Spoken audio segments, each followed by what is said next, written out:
Scottie Scheffler going for yet another major win here at the U.S. Open. Rory's going to try and track him down. So is Schauffele.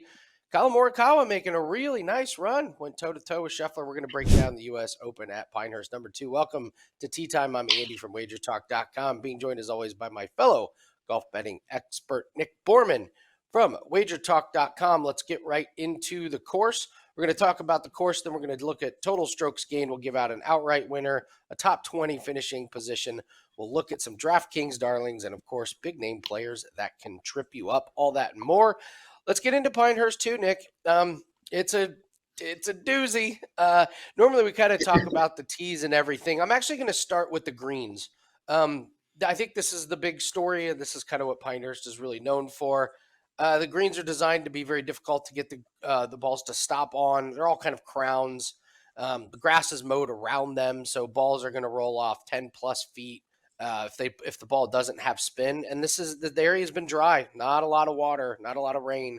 So I got to imagine the U.S. Open crews are going to want to keep it a little bit dry, especially as the weekend progresses. So expect tough approach shots. And I read one.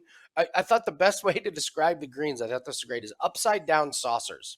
If you can kind of picture that, that's kind of what these greens kind of look like. I thought that was the best description That I sounds read on an awful. article. Yeah, especially when they're fast. So scrambling, getting ups and downs, huge part of who's going to win this tournament. Now we take a look at the fairways, and the course is long.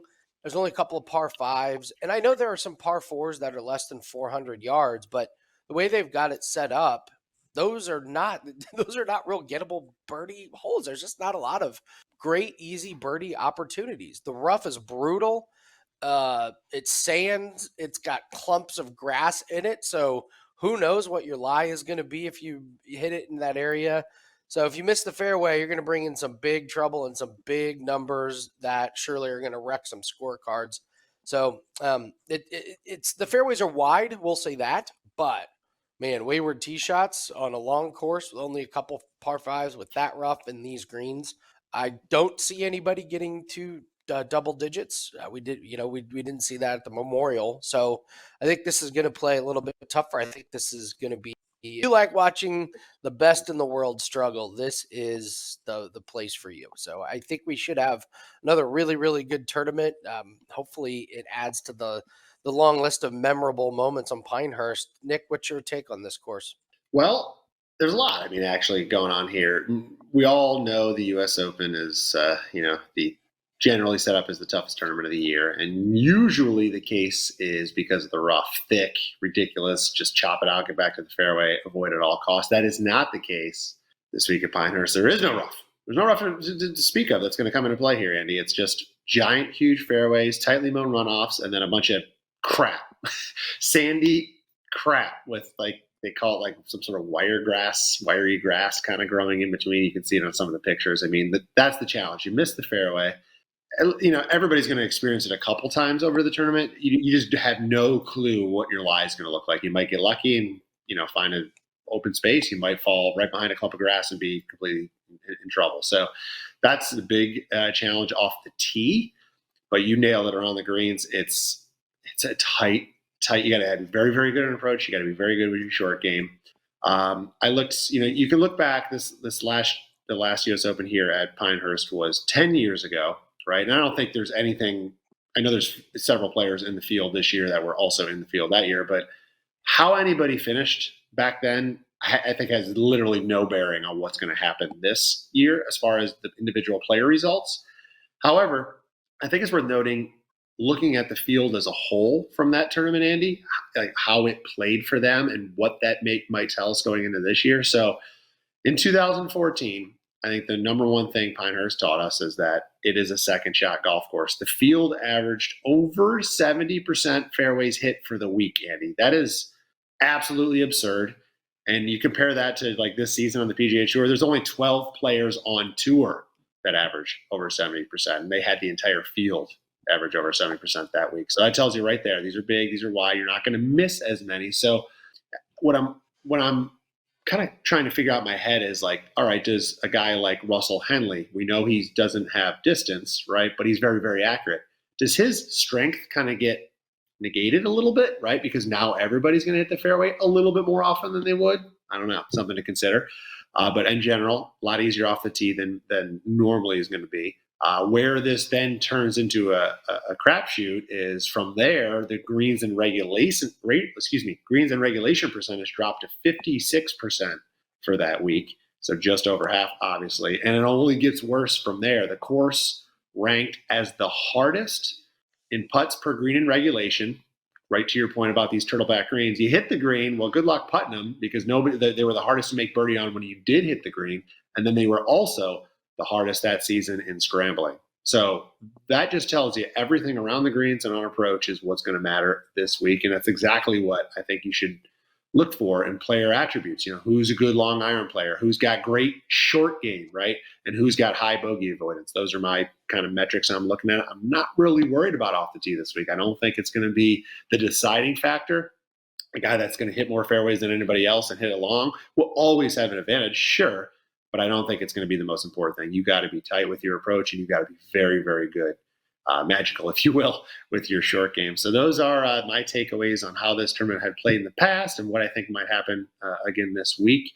And I mean, listen, it's the U.S. Open. Those, just like we saw last week, over the course of 4 days on very, very tough conditions. We know it's going to be firm and fast. That leaderboard last week, was very, very good. It was the cream of the crop of the PGA Tour, and I think that's what's going to happen probably again by Sunday this week. So I'd be very surprised if we don't see another big name win come this week, but I'm looking forward to it a lot. Can't wait to get started on Thursday. Yeah, let's take a look at 3 holes that I've isolated. I think are going to be really fun, difficult holes. I'll start with the 4th hole. This was brutal, man. Par 4, 530 yards. So, Nick, if you hit the fairway, you might have a chance at par. Maybe even birdie. I think this one's brutal. I think this is in the running for could be the toughest hole. So, I mean, if you miss the fairway, good night. Like you're gonna have a terrible chance at trying to get the ball anywhere near the green. So green is just classic Pinehurst green, false front. That's going to roll off really bad in the front, and then bunkers to the left, bunkers to the right. Just a really, really brutal hole here. And as this hole gets more and more dry on the green, I mean, look at the roll off of the front and the back left is no good, especially if the pin is close to that side. It's just a gnarly, gnarly green on a really, really long par 4. So I think this is going to be in the running for toughest holes on the course. I'm excited to see guys navigate this one. Next hole, we're jumping to the back 9. We'll take a look at the shortest par 5. That's hole 16, 530 yards, par 5. Now, this suggests that this is a birdie hole, and maybe it's the one time you guys, the guys could, have good looks at birdies. But you got to hit the fairway off the tee shot, and you probably got to land it on the right side of the fairway. So not only is this hitting the fairway, but it's hitting the appropriate side of the fairway. The green is elevated, runoffs in all direction. Landing the ball on the green in 2 is going to be next to impossible. So I would not expect eagles unless there's a really, really long shot. So if you do go for it in 2, it's a scrambling game to get a birdie. So again, you mentioned the short game, the sand saves around this hole are going to be the way to try and get birdies on this one. So that's your the 16th hole. And then finally, we got to bring up the 18th hole. I love looking at the final holes on these tournaments. So you can kind of see the green or the fairway snakes kind of left to right, back to the left a little bit. It's the sandy rough is tough. It's a big landing area short, but once you kind of get to that bend, then it narrows up a little bit. And the green, super difficult. This is the famous green with the Payne Stewart. The Payne Stewart, pumps his fist, his leg shoots up. They got a statue of him looking at this green. So there's kind of like this ravine that goes through the middle of it. So based on where the pin is, if you don't hit the ball in the right area on the green, 3 putts are brought into play. So it's a pretty good finishing hole. Could be drama if one of the leaders misses the fairway on this hole. And if even if you're on the green and you got a 2-putt for the win, if you're not on the right area, 2-putt is absolutely no guarantee. So that's the 18th hole. So solid course. I think in my head, I'm picturing one of these top 4 guys blowing up on a couple holes, and then all of a sudden there's one of them missing the cut. And oh, there's Collin Morikawa. He took an 8 on, this one, he's done. So, but let's take a look at some of the bigger names with the total strokes gain chart. We'll take a look at total strokes gained across some of the categories last 12 months, last 6 months, last 3 months here. And listen, Scheffler is going to be king of this chart for years and years to come.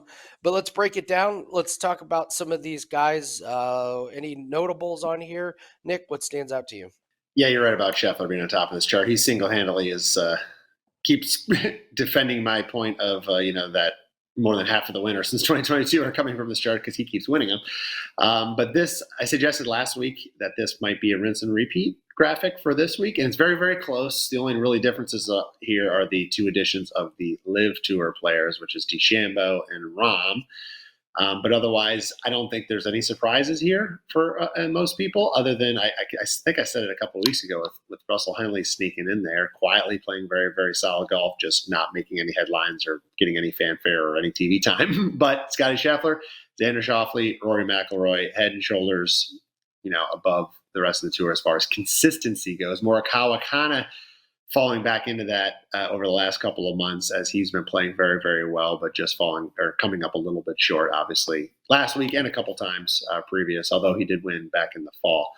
So the numbers that jump off the screen here to me, and what I'm always looking for, I talk about it, is kind of the trends. You want to see, that they're playing well over the long term, but you want to see that it's continuing or maybe getting better in the short term. You definitely don't want to see numbers going the wrong way. So that's what I always look out for. You might not see a lot of that here in this graphic, but as you go in further down the list in the top 20 or top 30 into this, that you'll start to see those trends where you're like, oh, maybe that's he's been number 15 over the last 12 months, but he's now 50th in the last 3 months. So might be somebody you want to avoid. But Victor Hovland is a name that's kind of like the graphic shows how well he's been in the last year, but the decline in the last 6 and 3 months. However, what we don't have on here is the month or the 6 week kind of window, right? A much more shorter window because he kind of has shown flashes, and we talked about him. I was on him last week, and he played well for at least the first 2 days and kind of fell off a little bit over the weekend. But he's starting to show his comeback is there.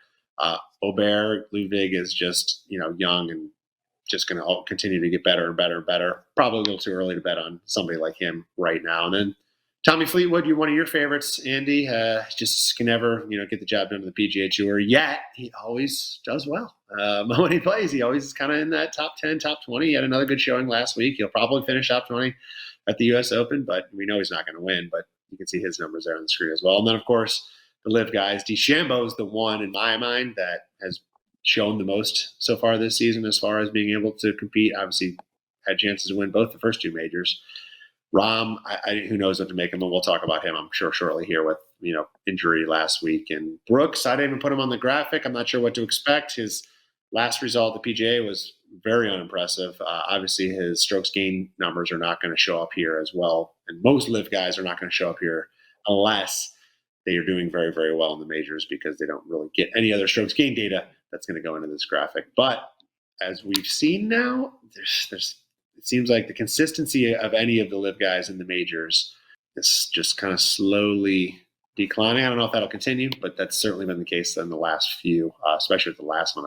Other than, again, DeChambeau, I don't remember talking about anybody actually with a chance over the weekend. So that's your top 10 for this week, Andy. And I threw in, of course, your defending champion, Wyndham Clark, who's getting, oddly enough, basically the same price we saw him cash last year. He was 80-1 to win last year. He's 75-1 to win this year. It's weird because 2 months ago, his number was probably pushing 25-1, 30-1 when he was basically runner-up to Scottie Scheffler every single week. But he's kind of gotten quiet over the last 4 to 6 weeks. So it'll be interesting to see how he responds this week. But that is your top 10 going into the U.S. Open, Andy. Yeah, last year's course at LA it's just a weird, quirky course. Like it was a weird. It was unlike any other U.S. Open course. I mean, you had the usual suspects, up there. Rory's up there, Xander's up there, Scheffler's up there. Rahm, when he used to be good at golf, was up there, and then there's just Wyndham Clark. And then there's Wyndham Clark who comes away winning. Let's talk about some of these bigger names and what we can do betting wise with it. I guess the question is, what do you do with Scheffler? I mean, this is a U.S. Open. The guy's 3-1. You look at his head-to-heads, and he's minus 220 against Rory, which still cashes every week. He's minus 190 against Xander. I will say this: a friend of mine called, and I got to give him credit. This is my buddy Sacker. Those of you who've been following me for golf, you know him well. Said, why not just take him in the 3-ball at minus 120 against Rory and Xander? He's finishing first or second. One of them would have to win. Not going to be Rory. Rory can't put together 4 good rounds on a difficult course. He just can't. I mean, I kind of get. I don't even expect him to compete for the win. Not on a course like this with, some of the mistakes he makes. But what do you do with Scheffler? Do you bet him on the outright? Do you take minus 125 top 5? Do you look at him in the head-to-heads? What do we do with this big name guy? There's literally no reason to bet him on the outright. If you're trying to win 3-1 on your money, you might as well just go a little bit bigger on, like you said, a matchup or a top 5, or top 10. You're already paying well over minus 200. So I bet him last week minus 200 over Rory, big number, but never a sweat. So Easy the matchups, cash. Yeah, the matchup again against Rory, I don't hate. I actually am more concerned with the one of Xander. He's been very, very consistent. And if there's one of those two that has a chance to beat Scheffler, it would probably be Xander. I actually like the 3-ball idea. I think that's very good because you're right. We're both very confident. I think most people are very confident the guy's going to finish top 5, right? You're right, probably first or second, maybe third. So it's either is Xander or Rory going to win this thing. If they don't, then you're going to cash that bet. That might be one of your best ways to get it. But it is getting harder and harder to get your money on Scottie because of how far separated he's becoming from the rest of the pack. You're gonna have to look for individual round scores. I know you've been doing those very well, Andy, because you can find times. Especially one thing I've noticed from Scottie is the last 5 times he's had the 54-hole lead, he's won, but he's just good at protecting the lead. It's not like he's going low in that final round. Sunday was another good example. I think he shot 1 over, but he does just enough to win. So situationally, you can look for round scores like that. I think that's a good way to go. Round matchups are still going to be priced very high, so that's a little tougher. But it is getting more and more difficult. But personally, I do like that 3-ball. I think that's a very good option. I wasn't thinking about that before you said it, but I really like it. Collin Morikawa, he's been coming on. I really like his game. Yes. Look no further than his putting. You want to dig? He was. What was he like? Minus 0.4, like minus 0.4, and then the last 6 tournaments, he's like turned it around by like a stroke, Yes. a complete stroke per round on putting, and then bang, all of a sudden there he is up at the top of the leaderboard, 3rd, 9th, 16th, 4th, 2nd. I like him to do well this week. I think he's priced pretty good. I can get plus 150 on him to finish inside the top 10. If you want to play it to include ties, he's plus 140. That's how I do it. He's only minus 150, top 20 to include ties. I like what I'm seeing from Morikawa, and this kind of goes to the who do you trust at the top of the leaderboard? You look at that total strokes gained.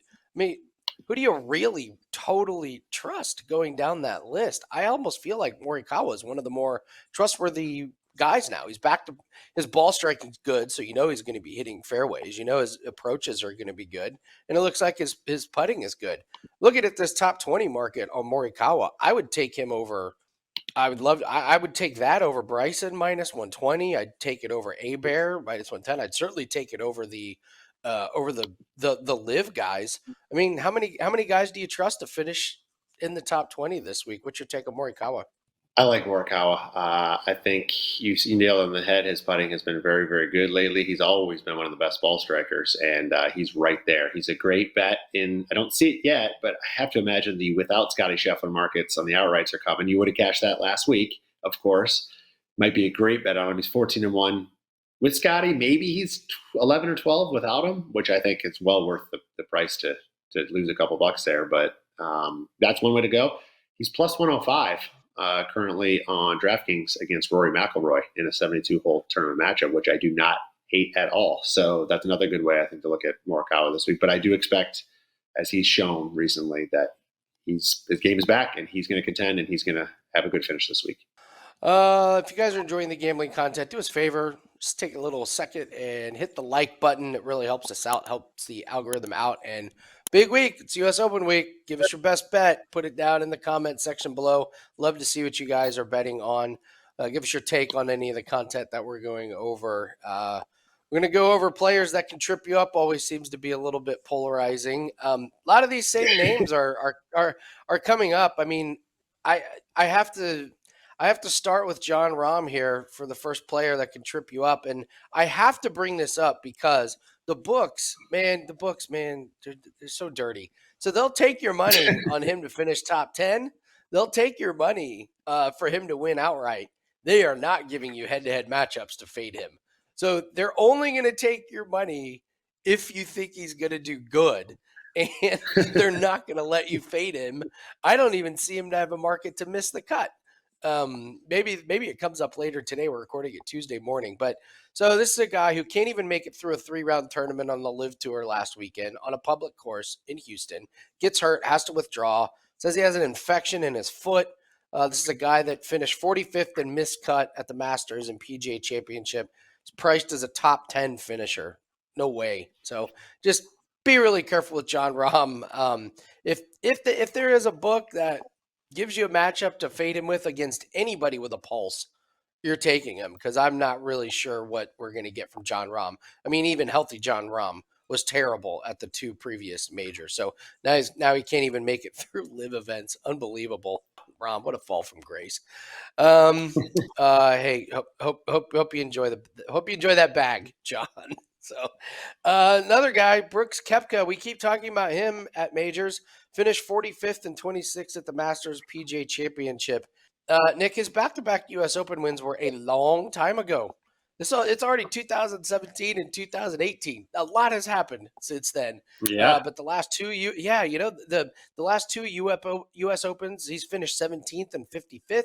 So last couple ones have not been going well. He's priced as the 7th highest favorite. Nostalgia will cost you a lot of money in this sport. Going back to when Brooks was good and was elite, it's just not him. These live guys are not the same golfers. They're just not. I watched some of the Houston Open, and yikes. I will give him this. It was ridiculously hot down there. I don't know why you would book an event in Houston at this time of year if you're live, when you have all these other courses that you can pick from. But guys really struggled. Koepka finished 9th.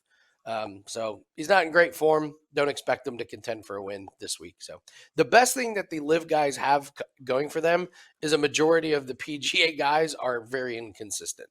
That's the best thing that they have going for them, is maybe some of these bigger name guys on the PGA Tour lay an egg this week because they're all capable of it. And someone that's capable of laying an egg, who laid one last week, Patrick Cantlay. We talked about him last week about how we just keep hearing, well, he plays so good at these courses.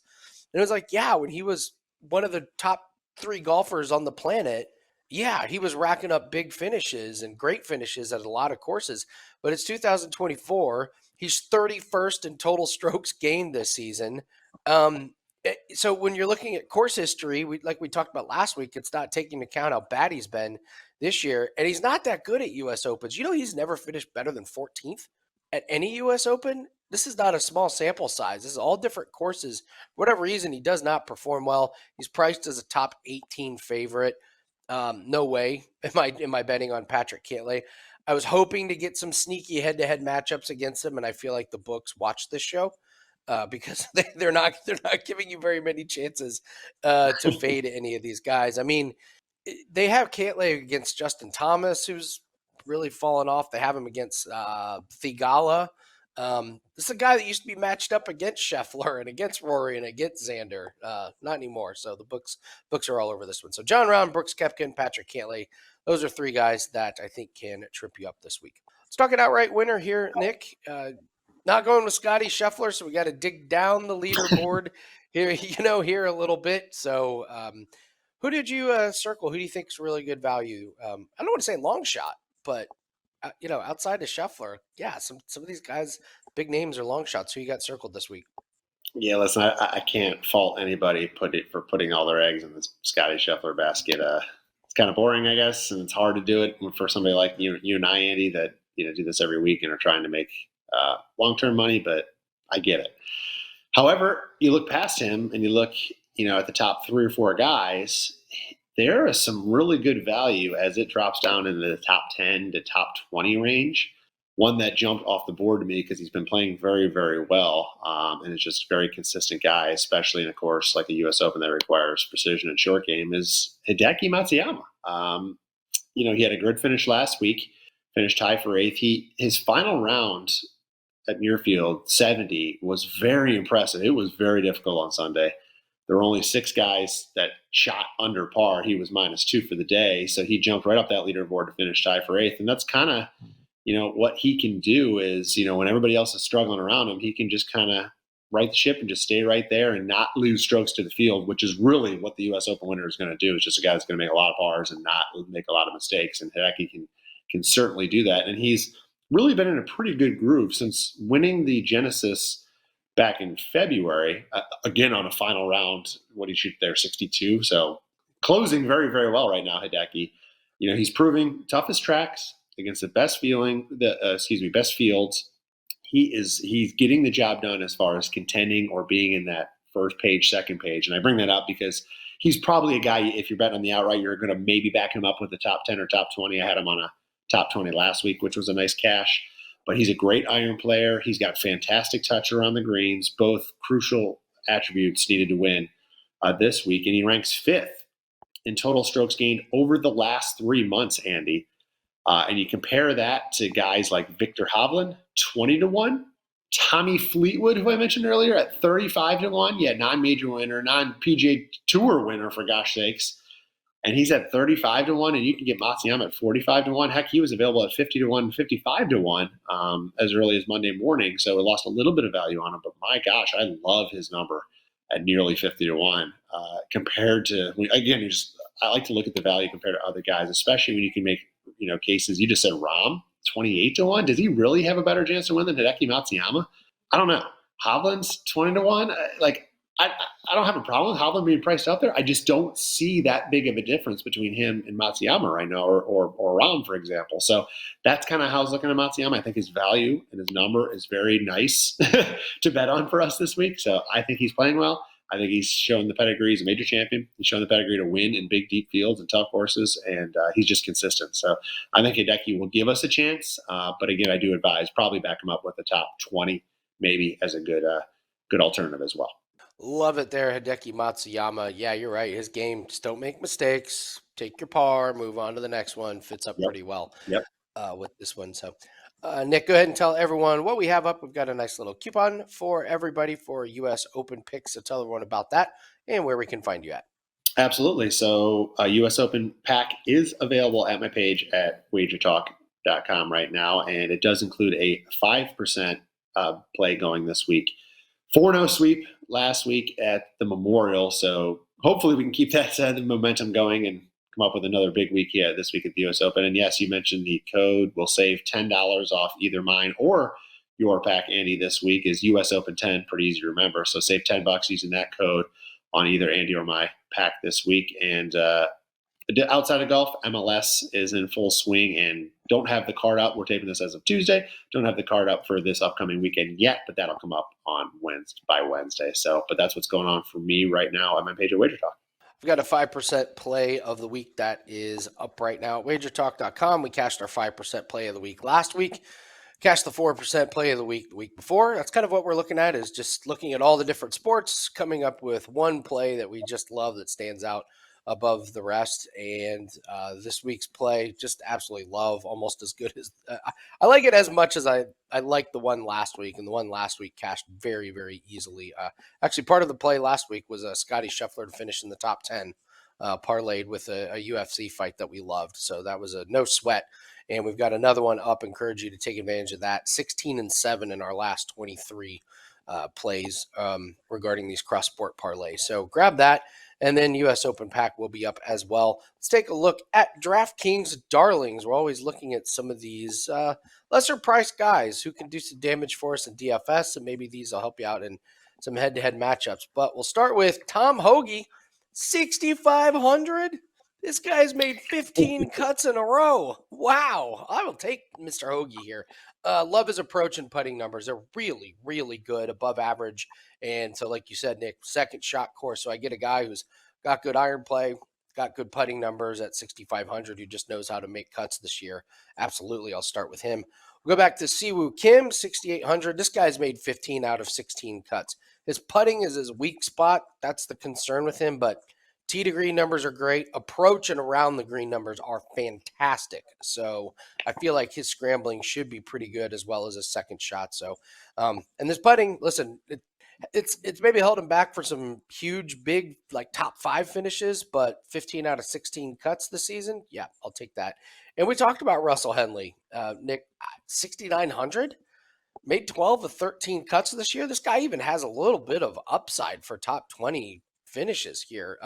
His distance off the tee is a concern, but every other part of his game is fantastic. His accuracy is great. That's what I'm going to depend on here, Nick. I believe his accuracy is going to set himself up to just get those pars and just get those up and downs. And, and instead of having a triple bogey, maybe it's just a bogey, which sounds weird, but at this course, that's a big win. So I don't think he puts up big numbers on any holes because of his accuracy. Maybe the distance gives him trouble, but again, this course is dry. I think he's going to be just fine. There are par 4s that are less than 400 yards. So, it's not a guy that takes advantage of the huge par 5s, but there's only a couple of them on this course.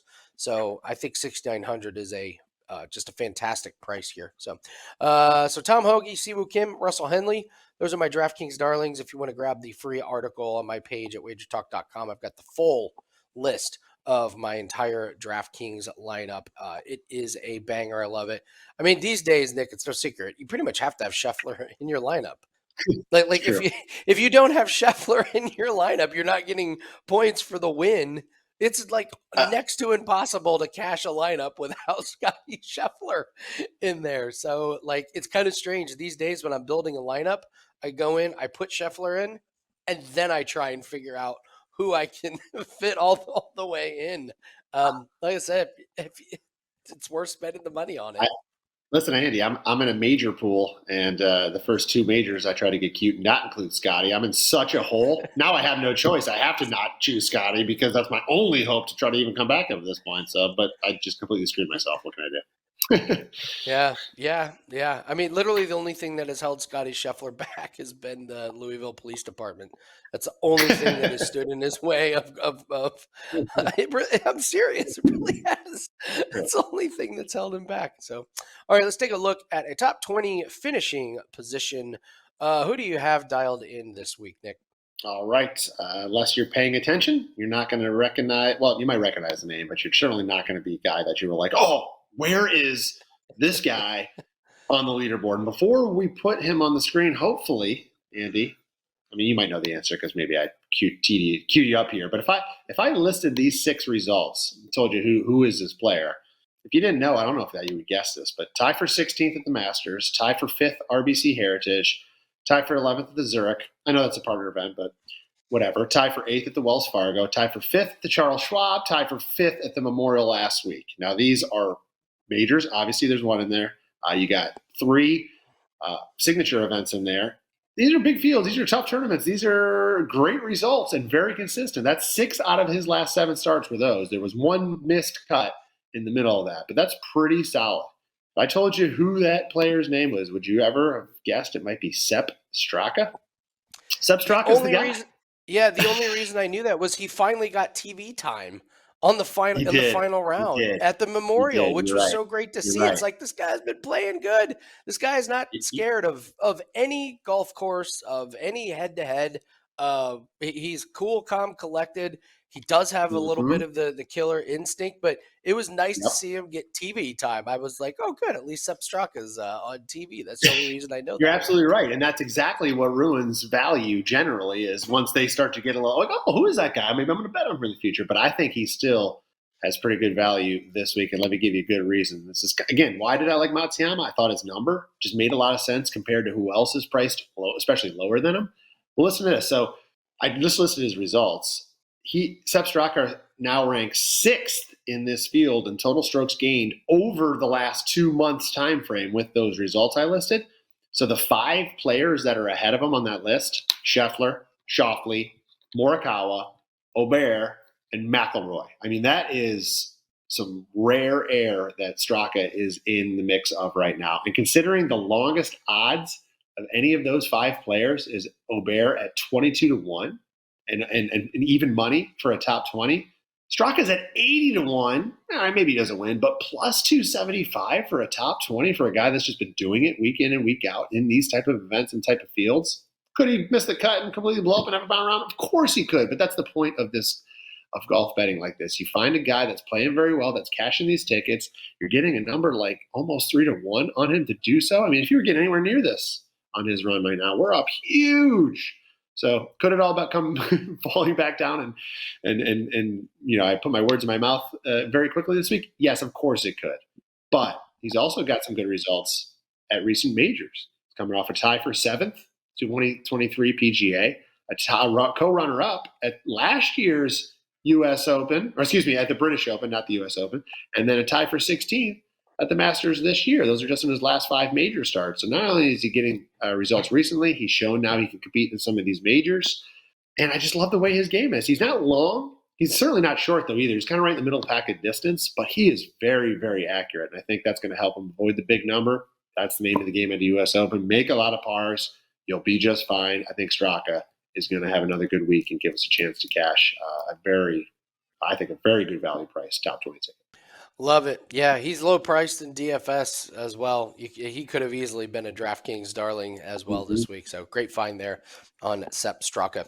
All right, guys, that is going to do it for us. Thanks everyone for joining us. Please hit the like button, leave us a comment. Don't forget to use the promo code US Open at 10 gets $10 off either my US Open pack or Nick's US Open pack. Very, very bettable tournament. And this pack will include all plays that we will have throughout the tournament. So any daily round head-to-heads, any daily round score props that we find, those will be included of those. So promo code US Open 10 gets you $10 off that. So thanks everyone for joining us. Big week US Open, and then next week we go right back into it, another big event. So good luck on all your plays, guys, and we'll see everyone next week on Tee Time.